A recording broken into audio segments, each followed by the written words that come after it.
So hello and welcome to Intuitive Connection. I'm your host, intuitive counselor and spiritual guide, Victoria Shaw.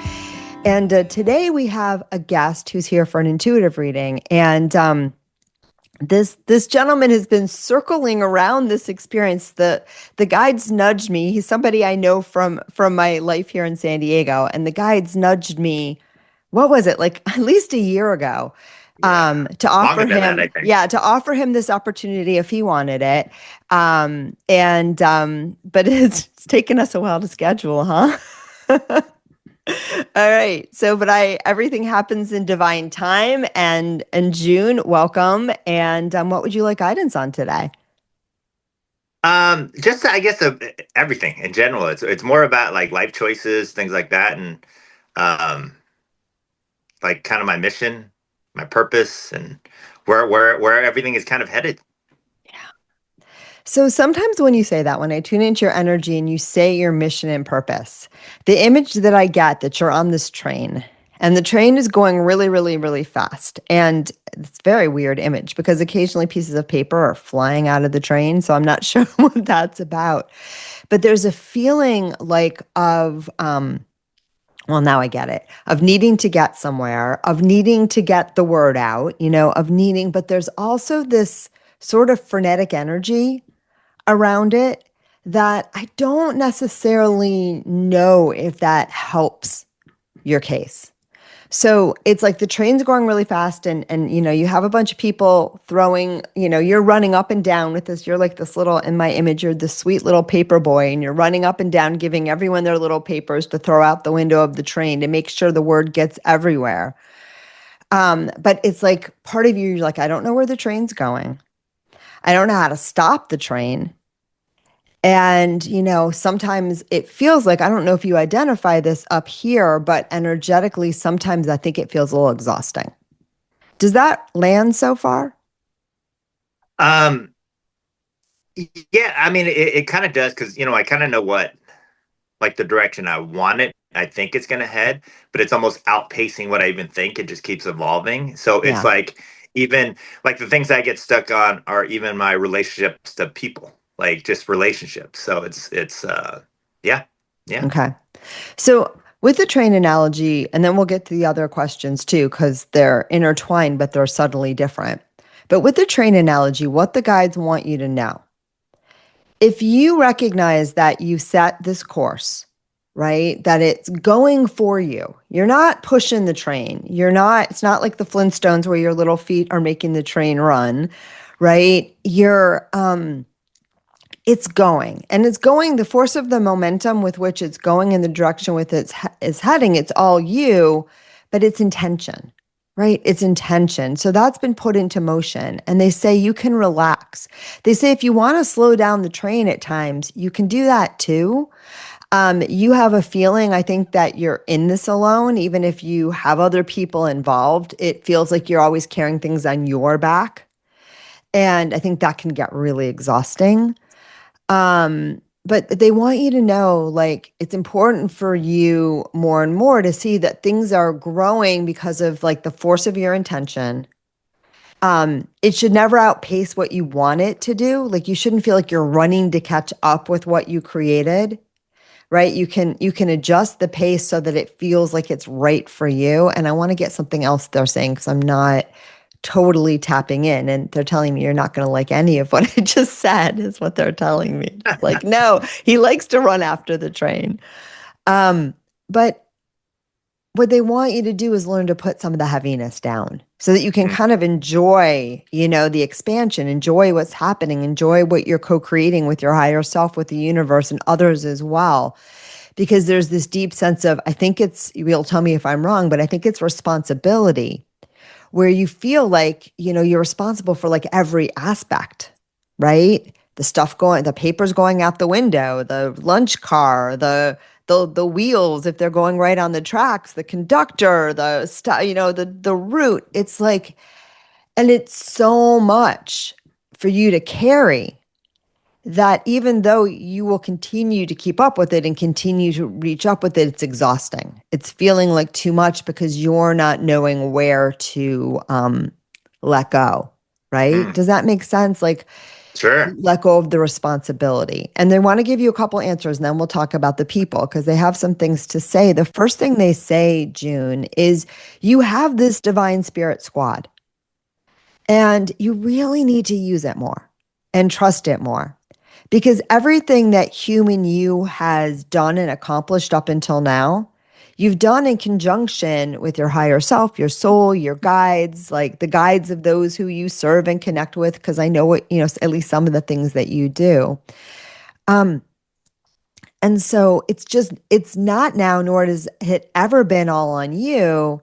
And yet sometimes they say what keeps you up at night is all these moving pieces that you feel solely responsible for when you're absolutely not. Okay? And so their message is rely on us more, trust us more. And, sometimes you have to let things go. You have to say, like, I can do this, I can do this, I can do this, I can't do that, I can't do that, I can't do that. And then the things that fall through the cracks, if somebody else or something else doesn't pick them up, they weren't meant to be. And nothing that is meant to be yours, the guys have told me this again and again, nothing that's integral to you will ever completely go away. Right. So if it's an experience that you really want to have, or, it's something that you want to do, it'll loop back, when you're ready for it, so you can't really miss an opportunity. You can miss an opportunity when it's coming at your face, but like if it's meant to be, it'll come again. Does that make sense? But That for you, does. it's Yeah. just there's just a lot of this over responsibilizing where you think I have to know everything, I have to do everything, I have to control everything. And again, it's too much. It's slowing you down rather than speeding you up. It's like on the train analogy, it's like, at every stop you come and you add like 10 cinder blocks. The Uh, train's moving, but it would be better without that. no, that definitely resonates with me because it's one of those things where I do so many different things, not even for my community, it's all the other businesses. And Right. I've been kind of called to maybe step away from some of the businesses so that I can concentrate on the group because I'm trying to do everything. And by trying to do everything, I'm not as effective at one thing. And Yeah. so if I have a belief in the group and the community, I kind of think I gotta let some things go so that I can concentrate on it. Yeah. What excites you the most in the work that you do? And before you answer it with your head, just take a second to tune in and make sure that feels right with your heart because you're very service oriented. And I think sometimes you'll put that ahead even when it's not. Hmm. Interesting. Can you ask the question one more time? Yeah.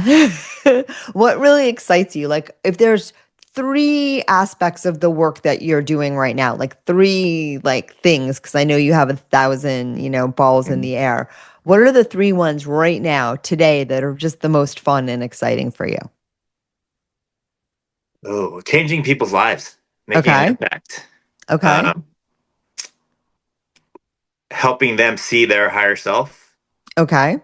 on their personal side and their business, and just seeing people succeed. I mean, it really, I get so much satisfaction, so much joy out of seeing of helping to facilitate that. And I mean, those are great answers.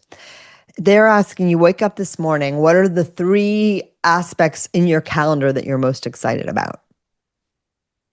Um, Other than this podcast, of course. yeah, of course. No, I would say honestly is meeting people for those coffees.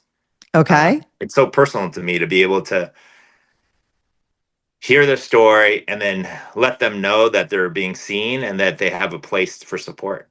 Okay. So that's the fundamental thing when you're waking up in the morning, what jazzes you up, what you get excited about when you look at your calendar or those interactions where somebody is struggling and you're going to help them find a plan to get move forward.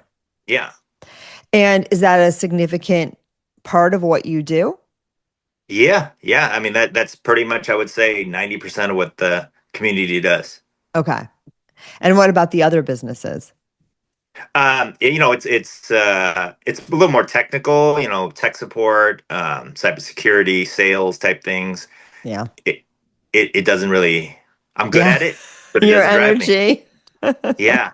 It Your doesn't really it doesn't, you know, I'm kind of naturally good at it, and I love interacting with and helping, different businesses and companies kind of grow, but it doesn't light my fire. What Yeah. lights my fire is every Friday, every day, meeting with people and hearing stories of success because of the group.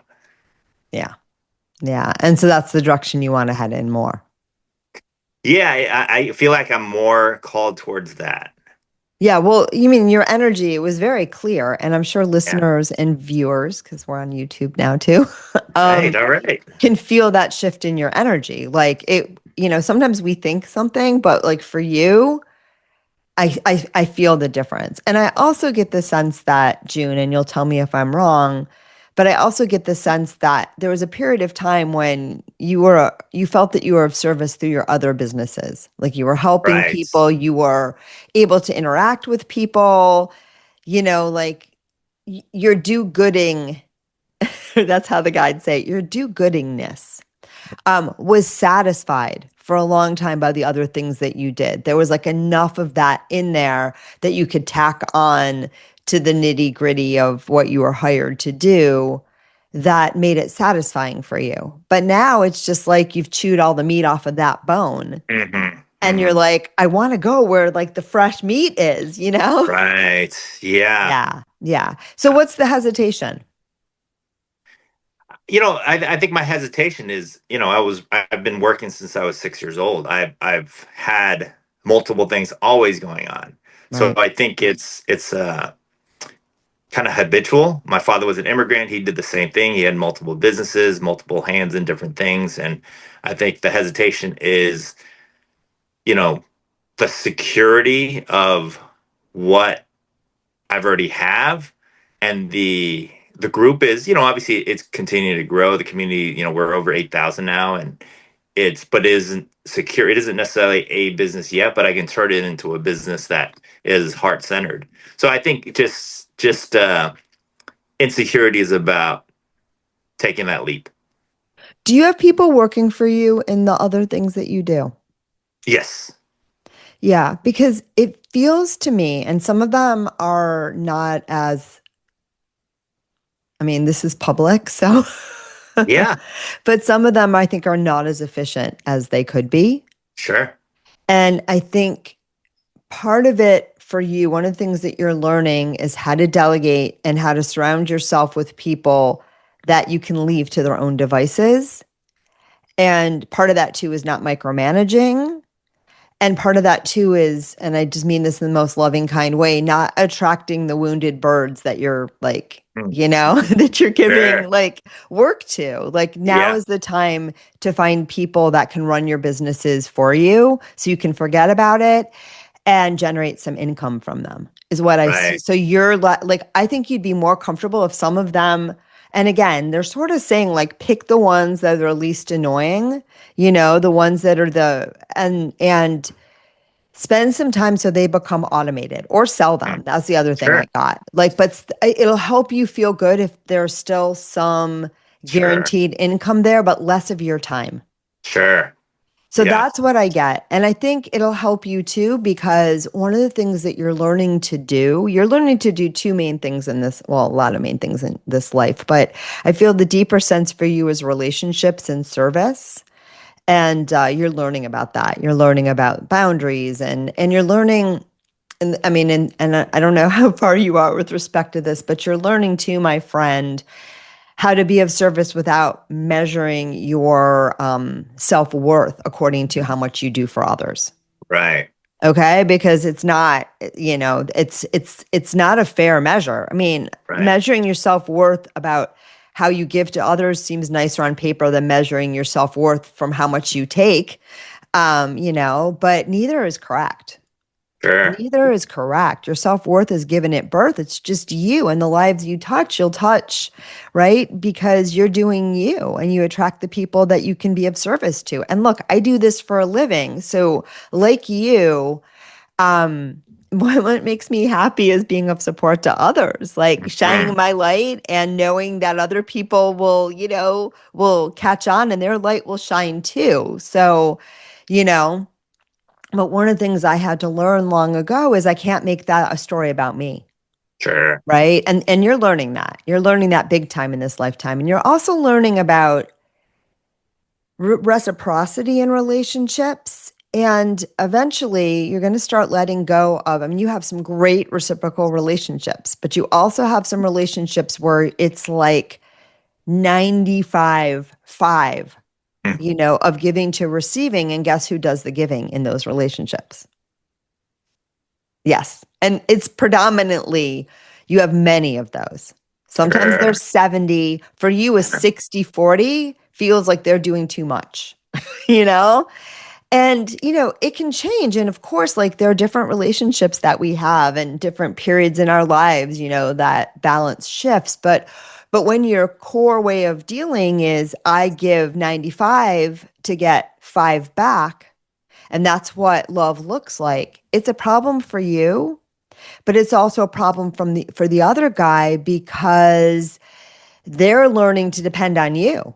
Right. Well, it's been a pattern from my I know. father to my ex-wife to, yeah, it's been a Yeah. pattern. Yeah. And so you're working on it now in those professional relationships and really sorting through who's the value add and who's the like the parasite. And again, someone who's acting that way, there's no judgment. They're doing what they know how to do, and they're also getting used to what you're offering. Exactly. Right. So if Yeah. we overgive, if I gave every client for an hour session, an hour and 30 minutes, one day when I had to stop on time, they would think I was gypping them. Right. Mhm. Yeah. That's why I don't do that. Right. So, Boundaries. yeah, exactly. And so you're learning a lot about what it means to be of service, but also what it means to be, this is what the guides say, whole in your interpersonal relationships. And a lot of that, it's not about, it's not even about saying no to people. It's just not saying yes so freely to things that you don't want to do. Mm. Yeah. Right. And sometimes too, we learn the accounting, early on. If I give 95%, I get 5% back. And that's how life works. And, I have to give extra hard to a lot of people so I can get, like 5%, times 9 or whatever to get what I need. That's only 40. Yeah. I mean, that's a lot of giving. Sorry, 10. There we go. Sure. Yeah. There you go. I need Yeah. to give 95% to 10 people to get 95 back. See the math? It's not Yeah. ideal. And so they say if you want to keep some of these businesses, start thinking about who you want on your team. And they say every kind of collaboration you do, if after a certain period of time it doesn't feel reciprocal, you're not a bad person if you say, you know what, this isn't working out. Right. And that's Okay. what you're learning. It gives you a stomach ache, but it's what you're learning a little bit more. And like I said, for you right now, if you're giving 60 and they're giving 40, it feels like you're taking way too much. Mm. So it's about recalibrating a little Okay. bit. Okay. Okay? Yeah. And How about that? I know you're married, and I don't feel this dynamic at all in that relationship. I mean, I could be wrong, but it feels very, very balanced. Um, she didn't agree to be here, so I don't want to put her on the spot, but is she somebody that can help you see? Does she have opinions sometimes about your accounting and give you 411, or did she just stay out of it? She kind of stays out of it. Okay. Yeah. That was actually gonna be my next question is on romance, on love. But yeah, it's Okay. yeah, no, she kind of stays out of it. Well, it might be interesting to see, right? And if again, she didn't agree to be here and you're identifiable, so I don't want to I don't want to say too much because I don't think it'd be fair to Sure. her. Business we can talk Sure. about, Yeah, right? absolutely. But I feel it would be helpful for the relationship too if you run this by her because you'll Mm. get some idea about how she sees things, and Right. then you'll know if how compatible that is with how you see things or how you Right. need to see. So I think that would be helpful. And for you, your sign is you get frustrated. You get frustrated with people. But as soon as you get frustrated with someone, if I'm reading you correctly, you do a very interesting thing. You get frustrated with someone and then you get really, really mad at yourself for being frustrated with them. And so you shut that part of you that's frustrated down and go into like, I shouldn't feel that way. Yeah, that's good. Okay. Yeah. So you need to allow yourself to be frustrated. Okay. You need to see it because that's sometimes it's where a boundary's been crossed. And look, I get frustrated by people all the time. And sometimes it's not about them. It's just, I thought it was my turn to go at the stoplight, at the, well, Sure. stoplight, it's clear, but if stop, the four-way Stop stops, sign. Yeah. yeah, that one's a big one for me. Um, or like, like, but whatever. And then I realized that, I don't know. Some part of me is hurting right now, but like nothing really needed to change about this situation. Right. But then other times, right. Like I track it, like if I have a friend and every time I leave the interchange feeling ick, like I reevaluate the role of that friend in my life. Like something has shifted in the energy, something's not satisfying. It's not necessarily a judgment of them. It's just the fit between us. And for you, the frustrations that you feel, sometimes it's because you're doing too much. So you're just frustrated because you're doing too much. But if you actually let them do something, you'd find out if they could do it too. But other times it's a real boundary cross that you just keep ignoring because you feel that to see it, you're judging them. Okay. Okay. Yeah. And the deeper thing is at a certain part of your life, you learned that if I acted on those frustrations, I would lose the people that I'm dependent upon. Right. And so that's where you learned the habit.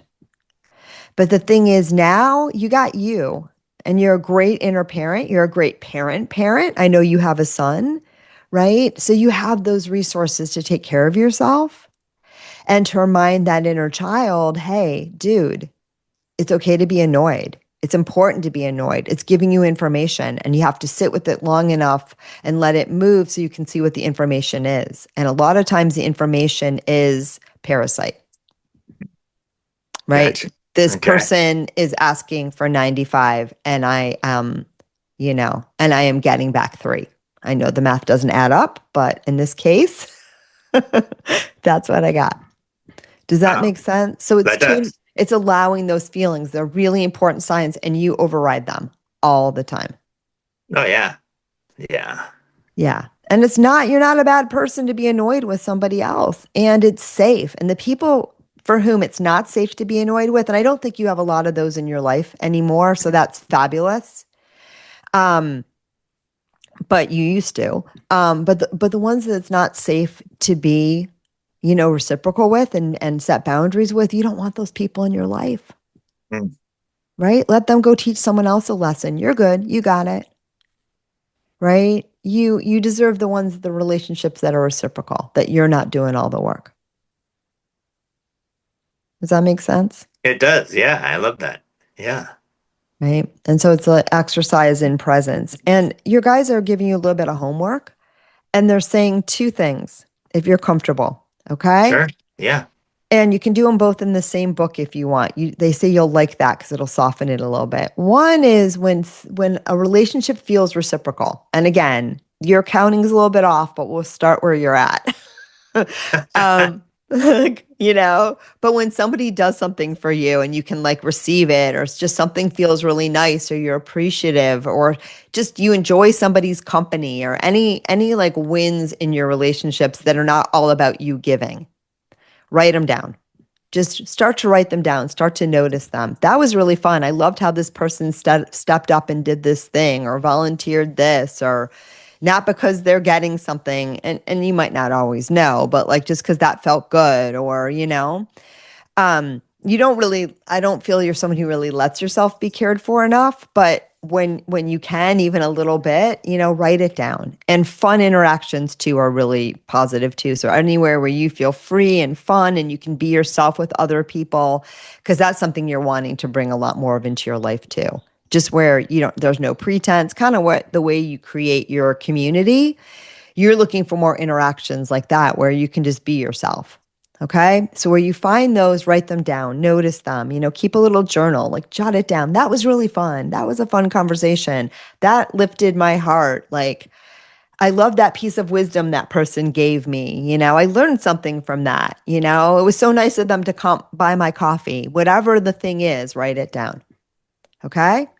Love And that. then on another page, when you get annoyed, write it down, Hmm. and you don't even have to say what it was. Even if you just write 3 minutes annoying, 4:35 p.m. on Friday, didn't get the coffee I wanted got the wrong order, whatever it is, even if it's something that stupid, right? Or, felt like I had to do too much or, but write those things down. And then, it's sit with yourself a little bit, and it's more about tracking what you're overriding than trying to figure anything out. Because if you start to track it more and there's emotion under it, so track it more, sit with it, take a little time, then you'll start to respond to the situations rather than react. And again, your reacting is get annoyed, stuff it down, like move on. And because of that, you're missing valuable information in your interpersonal interactions and also in your own reactions to things like what I like, what I don't like, Mm. right? And with the work, what I get again is everyone's used to you doing 95%. And part of that is it's a little teensy tiny, itsy bitsy bit hard for you to let go Mhm. and let other people do it and potentially screw it up. And so the goal is to install people that you can trust and, trial and error. And then trust that if something gets blown to the ground, it wasn't meant to be, but you want to be able to pull some of your energy out of it, still have the benefits of what you created and see what happens. Right. That's what I think would be really helpful. And you still may edit some of the things that you do. You might take the 3 to 5 things that are the most lucrative and still the most fun, but just do less work there and trust that, I'm going to give you an example. And I am not a business person by any means like you are, my friend. But I started my first, I mean, I guess, my intuitive work is a business, but I never really worked really hard on that aspect of it, beyond Sure. making sure it was profitable, but that wasn't super super difficult, but running Cactus Blossom Retreat, that has really been, an amazing experience for me. And, I've learned like who I can trust and how things work. And like the first person I hired, was going to do everything for me and didn't want me involved, which was not really what I was going for. Right. Right. And I thought, oh, he knows so much more than I do. And I took it at face value. And then I was like, no, this isn't going to work. So I hired somebody else. And for a year, I was like, I need to understand how this business works. I need to know what's going on, and we developed this great partnership.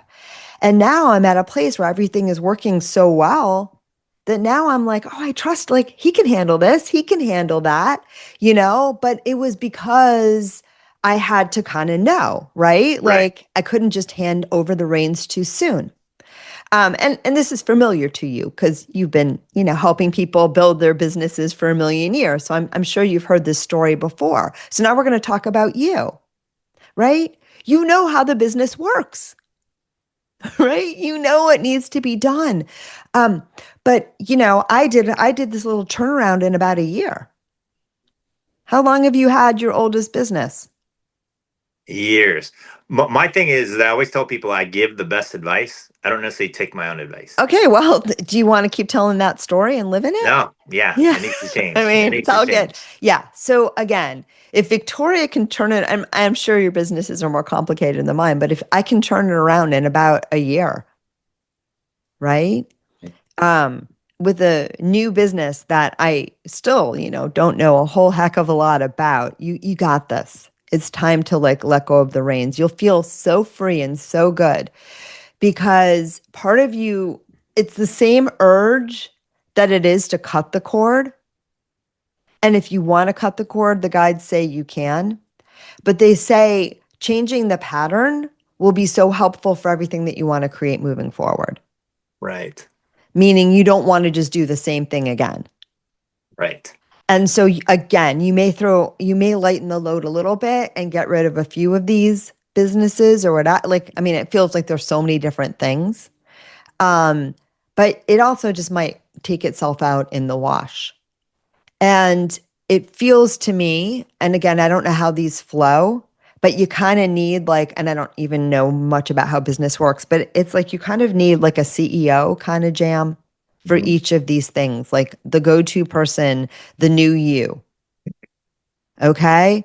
And then if you have a good person there to do that, then you're just the one they call when like they have a question that they can't solve, or you'll be checking in, but you'll have like one person installed for each thing that is the June. And I really think that some of them will be fine without you, even if you can take that. Okay. Okay? Yeah. That's what I see. And I feel like, again, if there's 5 businesses, I think eventually it might be 3. Hmm. Or you might sell things or stuff like that. So I do feel like there's kind of some movement. And the other thing that they say is you really like being of support to other people building their businesses. Is that true? Yeah, absolutely. Do you make money doing that?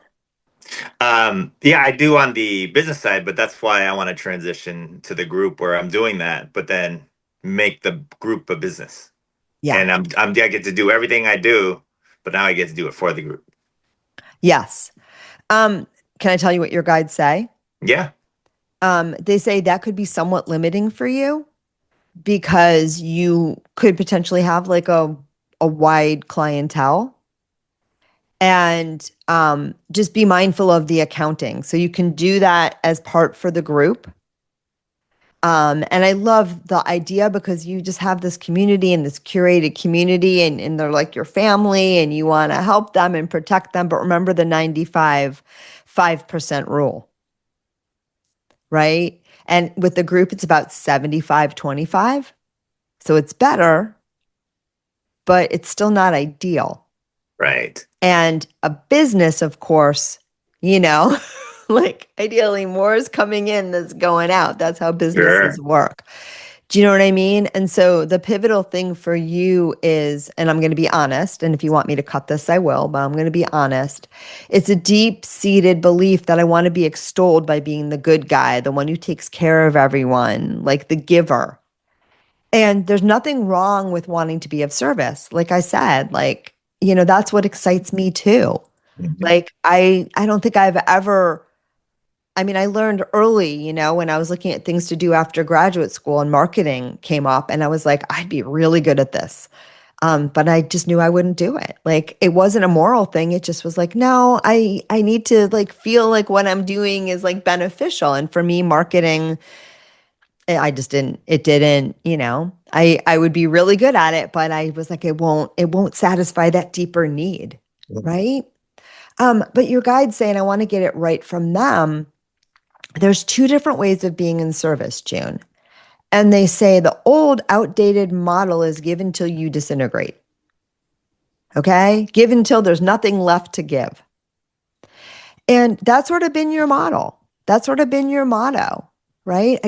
I have to do this. Like I owe this. Like this is, and they say it's not helpful. It's not helpful to you, and it's not helpful to the people you serve because they've got no skin in the game, right? And the people that, and also it's not a heck of a role model. Like you said before, I don't take my own advice, right? If we don't Sure. live it, I look at all the spiritual teachers that teach natural beauty. And again, if you love Botox, do Botox, but Sure. I'm afraid of it, so I don't.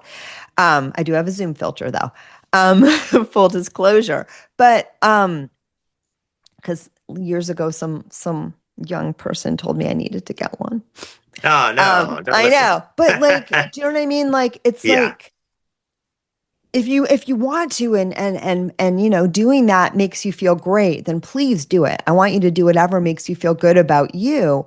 But if you're saying, I'm using the gua sha stone and you're sticking fillers in your face, like you don't want to be that person.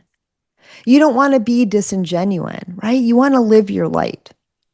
Okay? And I'm not criticizing you. I'm Sure. just No, for I'm sure. just saying, right? And so you really, if you're telling other people prioritize you and you're not doing it, right? You're Yeah. not you're not sending out that vibe. And Right. you're attracting the people oftentimes too that it means something very differently for them to prioritize themselves. It's not from a place Sure. of service, it's a place of taking advantage. And not everybody Sure. does. I think most people are just used to how you flow. So that's just what a nature of the relationship with you looks like. Right. But the second piece is this, right? A different way to serve. Okay. And this is the one that, I've learned over my many years. Take it or leave it. It's not prescriptive, but it's really, really fun. You're a living example. You're a living example. You live your light. You do this. I was giving a reading not so long ago when I was up in the Bay Area, and someone said to me, "You know why I'm attracted to you? Because you're having fun. And like Hmm. you live in your joy, and I need Right. that in my life. Like that's why I'm sitting here at your table getting this reading. I realize like I need more of that too. Yes. Right? And so we do that. We can attract in those people when we're living our light. We'll attract in the other people, that are going to vibrate with that, and it will bring that out in them. And that's Yes. what service really looks like. It's not fixing anybody else. It's not Right. solving their problems. It's doing us to the best of our ability and inviting other people that resonate with that to play along. And again, that really is my mission, and that's the passion. That's what's happening. Yeah. We have over 8,000 members. We've got 90 startup companies, but it's not even the companies. It all starts from that human connection of feeling Yeah. supported, feeling that light, and Yeah. that's extremely satisfying to be able to see that. And for me, I don't ever get drained. Yeah. When it has to do with the group, I never get drained. I do this That's a every good day, sign. all day. It's it's it's rejuvenating. I get done with. We had 164 people show up for Feel Good Friday last Friday. Everyone left. People walked up saying how much it's changed their life, and that's just extremely satisfying. I come home energized, ready to. All right, what next? What And next? it's a Versus, group, yeah, right? So it's each yeah, other. It's not June, it's the yes, group. And that's that's huge for you to yes, create a community where like I said, it's not just you, yes, it's the whole group. and that's why I always say too. It's because I never had a mentor. I didn't have a father figure growing up. I want to be the person that I didn't have for you, but I know my limitations. I want everyone in the community to be that person that you needed. And everyone's really buying into it and really supporting each other, and that to me is everything. It's beautiful. You guys have one little closing word for you today. So I hope this was Yeah. helpful and a lot of Yeah. food for thought. And they say, with this in all businesses, you have the Midas touch, right? What you touch, you know. And so there's no reason why you can't fulfill all of your desires and needs through building this business. Okay? The only caveat is up until now, there is this little teensy tiny belief that to be profitable is a different thing than to be of service. Mm. Okay. And you're learning how to blend the two things. And there's another piece too, though I feel like everything you've done with strong integrity. So every business you've built, there's no ick factor in what you do. You know what I mean? Like it's, but some of the people you work with and that you have to work with, like, you know what I mean? Like sometimes Sure. you're helping other people do things like marketing, right? Not that there's anything wrong. If you're a marketer person out there, I love you. It's all good. But I had some experiences when I did this work that I was like, I couldn't, like it didn't feel aligned for me. And I feel like, Sure. some of the people you work with, it's like you wouldn't do that, right? But anyway, kind of back to the thread. What they want you to know is that you have the Midas touch and you can make this whatever you want it to be. Hmm. Um, That's the motto I use for the group. That's there interesting. you go. I say make the group whatever you want it to be for you. Yeah. Yeah. And I think it's totally fine. And they even say it'll be good for you if you receive money for this thing that you do because you deserve it. And that's the exchange. And up until now, it's been a labor of love and you deserve to be compensated, not just from the kudos of people saying, we love what you created, dude, but from like a livelihood, if that's what you want. If you want this to be your business so that you don't have to have the other businesses supporting this business, they say more power to you. And they say also, if you want to let go of some of the other businesses or sell them, I just get sell would be the way to go. Um, get them to where they're sellable. Um, I do feel that the helping other people create their businesses across multiple industries and multiple things is something you can make a lot of money at. And it could be through the group, but also you could have other clients. Like you wouldn't mind it. Yeah. It's sometimes it's just you're going to get bored and someone's going to give you a puzzle to solve and they're going to pay you a lot of money and it's going to be fun and you won't even look twice. So that stream of income will always be available. I love it. Yeah, I love it. Okay. And it's funny that that came to you because I started implementing as of January a paid membership. So I have a large, amount of people, members that are paid members. I've got some major sponsors that pay me on a monthly basis. So they're right on track with. Yeah. Yeah, it's not a problem. You can make money whatever you do.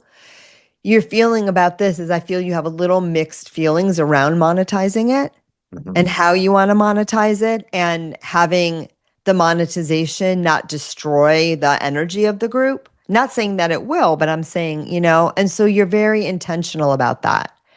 And I would continue to be. And if your intentionality around that means for your lifestyle, you want to have another stream of income too for a while, that's okay. Mhm. Right. There's things that I do that don't pay the bills, but I do them because I like to do them. And then the money comes from somewhere else. Usually for me, Right. it's the sky. But nonetheless, I don't know how that works, but my money tree. But right? So don't worry about the accounting so much, but do make sure that whatever you get from this experience feels like it's soul feeding, right? That it feels like it's reciprocal. And where you feel like you're doing too much when you get in that mindset, right? The last thing I want you to do is pause, breathe, right? Sometimes you think you're going to have to speed up, but they say in those moments when you feel overwhelmed, first notice it because sometimes you just push through, breathe, and then give your like inner child some love. Just give him a hug. Be like, it's okay. We don't have to do everything. You're an awesome boy. I love you. Sit with him, slow down a little bit, let the feelings move through. And then there might be some frustration in there too, whatever it is. And then when all that's done, put on the June strategic thinking cap and you'll get the problem solved, right? It'll be easy. Even if it, deals with interpersonal stuff. If it was somebody else's company, you would say, I know you like that guy, but here's how you got to handle it. Right. But what's stopping you from taking your own advice is just sitting with that inner child and letting him know it's okay. He's loved, he's safe, letting the feelings flow. And then, once you've held that space for yourself, then you can take out the paper and pen and say, okay, this is what we have to do. And remember too, when it deals with other people, when we're setting a boundary, when we're making those hard choices and those hard decisions, and you have so much integrity, as long as you're doing it from a place of love, and that can be love for yourself, because love for yourself really freaking matters, especially in your case. We need we need a lot more of those choices for me than it's a loving choice for the other person too. It always is, because when somebody is in that situation where, if it doesn't work for you in the highest sense, it doesn't really work for them. And whatever experience they have, even if their ego is not on board, on a soul level, it will serve them. It will give them information, And usually those people, especially the most parasitic ones, and there's a lot in between with you. Mhm. Sometimes these are people that if you just responded differently, they would adjust their behavior. They're responding to you. But the parasitic ones, you pull a tick off of you. What does it do? It finds something else. You know what I Mhm. mean? So don't worry. They'll give somebody else an experience. It just doesn't have to be yours anymore. I love that. All right. Anything else as we wind this one down? I hope this one was helpful. I think it's going to help a lot of people. I think there's Yeah, there's a very lot of helpful. folks that will resonate with this one. Yeah, I appreciate all the information. I'm gonna sit with it. Also start to journal. So yeah, no, I appreciate it. Beautifulness. And since your name is on usually we do this somewhat anonymously, but and I mean I'm sure we can white that out if you want us to. But if you want to share about the thing that you created, we can have that information for people to find in the show notes. Totally up to you. Great. Yeah, no, I appreciate that. Yeah, I think so. All Absolutely. right. So tell people briefly about this beautiful group, San Diego, which I'm not a paid member, but I get to come to meetings Sure. sometimes. Yes, it's free. I always say I founded the group because community is something I needed. I needed that human connection. I grew up without kind of the mentor. My father, again, a very abusive household, so I never saw him live life with joy. So for me, my personal goal was to live differently and to live with joy and to have human connections. So I founded it, and it's turned into this beautiful community of heart-centered professionals, retired individuals, students. And I always say the group is whatever you want it to be for you, whether it's for business or on a personal level. And we've been able to see 90 startup companies. We've been able to see countless people that just say they found their tribe. They're just having dinners, they're playing pickleball, they're playing golf, they're surfing together. And from that, the energy of that has just expanded to over 8,000 people that really just want to be there for each other. It's amazing. And I've gone to some of June's gatherings, and I always tell all my friends, especially when they first move here, to go to June's gatherings because you create such a beautiful community, my friend. Thank you so much. All right. And listeners, thank all of you for tuning in. I am sure a lot of you got wisdom nuggets out of this conversation. And if you like this show, you know what to do, or maybe you don't. So I'll tell you, like, subscribe, share with your friends, give us a 5-star review on your listening platform of choice. It really, really, really helps get the word out. And also keep listening. I'm grateful to each and every one of you because of you, I get to keep doing this and it's so much fun. So love you all and namaste.